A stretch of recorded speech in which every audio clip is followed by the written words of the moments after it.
Hello everyone, नमस्कार मेरे प्यारे दोस्तों। आज हम लोग बात करने वाले हैं कि सिक्योरिटीज मार्केट कितने प्रकार का होता है और शेयर का प्राइस कौन डिसाइड करता है, और सिक्योरिटीज मार्केट में जो उसके टाइप्स है उसमें शेयर कैसे लिस्टिंग होता है किसी कंपनी का, तो इसी के बारे में हम लोग समझेंगे। तो आइए बात करते हैं। सबसे पहला क्वेश्चन मेरा आपसे है कि जो शेयर का प्राइस है उसको कौन डिसाइड करता है ना, मीन्स कि who decides the share price. तो मेरे भाई ये जो शेयर का प्राइस है ये डिमांड और सप्लाई पे डिपेंड करता है कि अगर बेचने वाले लोग ज़्यादा हैं, खरीदने वाले लोग कम हैं, तो प्राइस क्या होगा, नीचे चला जाएगा। और अगर बेचने वाले कम हैं, खरीदने वाले ज़्यादा हैं, तो शेयर का प्राइस ऊपर चला जाएगा। साधारण से भाषा में हम अगर आपको बताएं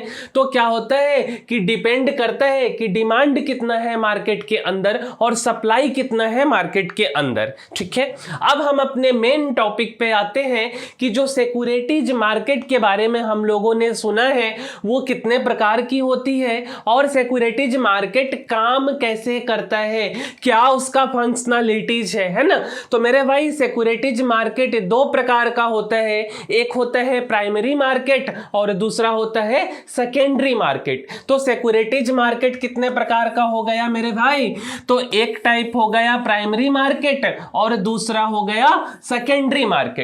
तो सबसे पहले हम समझेंगे कि प्राइमरी मार्केट क्या होता है, फिर सेकेंडरी मार्केट क्या होता है, और हम लोग कौन से मार्केट में शेयर को खरीदते हैं या स्टॉक को या इक्विटी को खरीदते हैं किसी कंपनी का, प्राइमरी मार्केट में कि सेकेंडरी मार्केट में। कोई कंपनी स्टॉक मार्केट में, स्टॉक एक्सचेंज में कैसे लिस्टिंग होती है आम पब्लिक को शेयर्स खरीदने के लिए।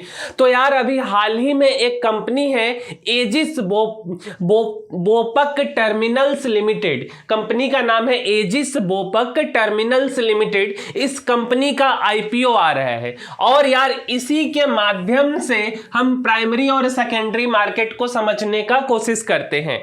तो आइए मेरे भाई, सबसे पहली बात अगर हम आपको प्राइमरी मार्केट के बारे में बताएं तो प्राइमरी मार्केट वह मार्केट है जिसके माध्यम से कोई कंपनी पहली बार शेयर बाजार में एंट्री मारती है, ठीक है, अपने शेयर्स को बेच करके। तो मेरे भाई प्राइमरी मार्केट क्या होता है कि जब कोई कंपनी पहली बार अपने हिस्से शेयर्स बेचती है, जैसे आईपीओ, मींस कि आईपीओ का पूरा नाम इनिशियल पब्लिक ऑफरिंग, तो वो प्राइमरी मार्केट के थ्रू होती है, तो वो प्राइमरी मार्केट के थ्रू आती है। अच्छा, can be buy Aegis Vopak terminals limited shares right now, जैसे अभी इस कंपनी का आईपीओ आ रहा है, तो क्या मैं इस कंपनी का शेयर्स अभी डायरेक्टली खरीद सकता हूं? कौन से कंपनी का? एजिस बोपक टर्मिनल्स लिमिटेड का। तो मेरे भाई आंसर है नहीं, हम इसका आईपीओ ले सकते हैं जो कि 26 मई से 28 मई के लिए खुला हुआ है ना। तो हम डायरेक्टली इसके शेयर नहीं खरीद सकते। क्यों नहीं खरीद सकते? क्योंकि ये सेकेंडरी मार्केट में या स्टॉक एक्सचेंज में लिस्टेड नहीं है, इसीलिए हम because it is not listed on the stock exchange, that's why हम Vopak private limited, terminus private limited के शेयर्स को नहीं खरीद सकते हैं। ठीक है, अब बात करते हैं, जैसे मान लो मेरे भाई हम सब लोगों ने मूवी देखने तो जरूर गया होगा, तो जब हम मूवी देखने जाते हैं तो वहां पे अगर कोई हीरो या कोई हीरोइन पहली बार उस फिल्म में आती है तो उसको ना स्टारिंग लिखा होता है कि इंट्रोड्यूसिंग लिखा होता है। तो मेरे भाई जब कोई हीरो या हीरोइन फिल्म इंडस्ट्री में पहली बार डेब्यू करती है या करता है या आती है तो सबसे पहले टाइटल में आता है कि इंट्रोड्यूसिंग दिस हीरो, जो भी हो, या दिस हीरोइन XYZ, जो भी हो, ठीक है। लेकिन जब वो चलने लगते हैं, जब उनका कुछ मूवी आ जाता है, तब वो क्या करते, स्टारिंग करके टाइटल आता है, ठीक है। तो जैसे कोई भी मूवी हो सकता है, तो पहला टाइम अगर कोई हीरो या हीरोइन आती है तो उसको हम लोग स्टारिंग ना कह करके क्या बोलते हैं, इंट्रोड्यूसिंग होता है। ऐसा आपने गौर किया होगा फिल्म में, जब हम सिनेमा हॉल में जाते हैं देखने के लिए तो वहां पे आपको दिख जाता होगा टाइटल में, ठीक है। अच्छा, अब यार मान करके चलो कि कोई छोटा सा प्राइवेट लिमिटेड कंपनी है, कोई भी छोटा सा प्राइवेट लिमिटेड कंपनी की हम बात कर लेते हैं, let us suppose Vopak terminal limited या टर्मिनस लिमिटेड जो भी है, ठीक है। तो इस कंपनी में 5 से 10 लोग in the company at starting.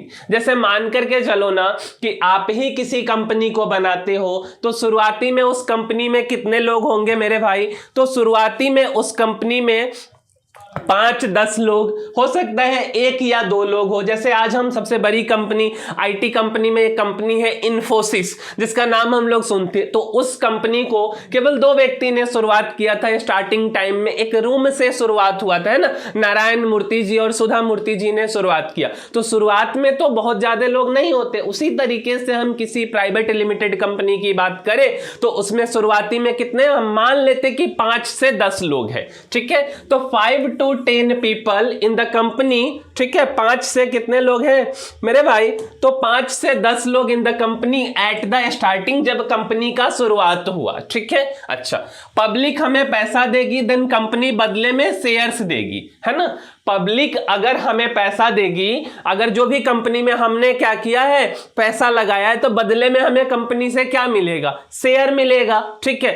लेकिन 5-10 से मान करके चलिए कि हमें थोड़ा बहुत पैसे की जरूरत है, तो 20 लोगों को जोड़ लेंगे, 25 को जोड़ लेंगे, 50 या 100 लोगों को हम जोड़ लेंगे। तो जैसा हमने मान लिया कि फिर 100 लोग आ गए, ठीक है, या 100 से ज्यादा आ गए, लेट अस सपोज 199 आ गए या 200 आ गए, तो एक रूल बना हुआ है कि किसी प्राइवेट लिमिटेड कंपनी में हम मैक्सिमम कितने लोगों को जोड़ सकते हैं या हम कितने लोगों से पैसा ले सकते हैं। जिस रूल को बोला गया है कंपनी लॉ। तो कंपनी लॉ क्या बोलती है कि प्राइवेट लिमिटेड कंपनी में 200 से ज्यादा इन्वेस्टर नहीं हो सकते। मतलब कि जिन्होंने कंपनी खोला है वो 200 से ज्यादा लोगों से पैसा नहीं ले सकते, ठीक है। तो क्या कहता है company law? A company law is made in this maximum number of share holders in a private limited company equal to 200। Company law में maximum number of share holders कितने हो सकते हैं? तो 200 हो सकते हैं। अच्छा, सिंपल। अब बात को समझिए, ठीक है। अब मान करके चलिए हम एक कंपनी बनाए थे, उस कंपनी का क्या नाम था? तो कुणाल प्राइवेट लिमिटेड, ठीक है। अब कुणाल प्राइवेट लिमिटेड में 200 लोग हो गए। अब हमें 200 से ज्यादा लोगों की जरूरत है, क्योंकि कंपनी को और हम बड़ा बनाना चाहते हैं। तो कंपनी को बड़ा बनाना चाहते हैं तो 200 से 300, 3000 या 3 लाख लोगों की जरूरत पड़ेगी। उनके पैसों की जरूरत पड़ेगी पूरे दुनिया में या पूरे भारत में एक्सपांशन के लिए, है ना। तो कुणाल प्राइवेट लिमिटेड से कंपनी बन गया कुणाल लिमिटेड, ठीक है। अब कुणाल लिमिटेड बन गया तो कंपनी कहां जा सकती है? Pan India. और कुणाल लिमिटेड जो है, मान करके चलिए कि अब क्या हो गया? तो कंपनी लिस्टेड हो गया। लिस्टेड होने का क्या मतलब हुआ? कि शेयर बाजार में, स्टॉक एक्सचेंज में कंपनी लिस्टेड हो गया। लेकिन एक बात क्या है कि जो कुणाल लिमिटेड है, in this process we can take money from 1000 से 2000 लोग या 1 लाख से 2 लाख, जो भी लोग हैं, ठीक है।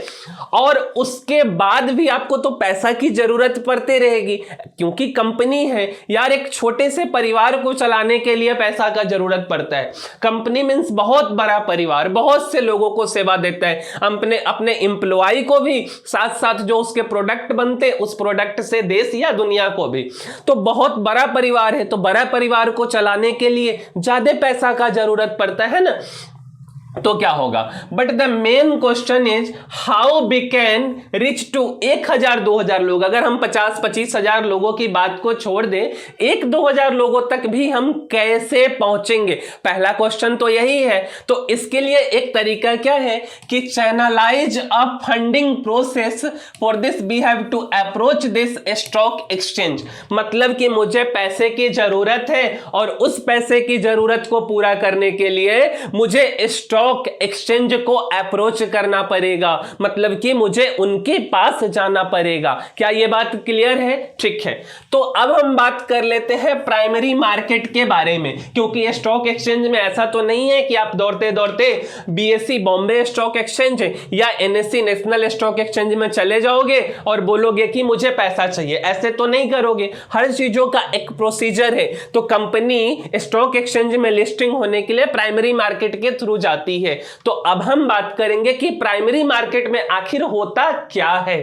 तो प्राइमरी मार्केट में एक होता है इश्यूअर कंपनी। जैसे मान करके चलिए कि कोई कंपनी है, उस कंपनी को 500 या 1000 या 10,000 शेयर बेचना है, तो वो खुद से नहीं बेच सकती, वो किसी कंपनी को हायर करेगी, कोई बैंक को हायर करेगी, है ना। जो बैंक क्या करेगी, शेयर को इशू करेगी, तो इश्यूअर कंपनी होता है, ठीक है। और दूसरा क्या होता है, इन्वेस्टर। इन्वेस्टर कौन है? इन्वेस्टर हम भी हो सकते हैं, आप भी हो सकते हैं, है ना।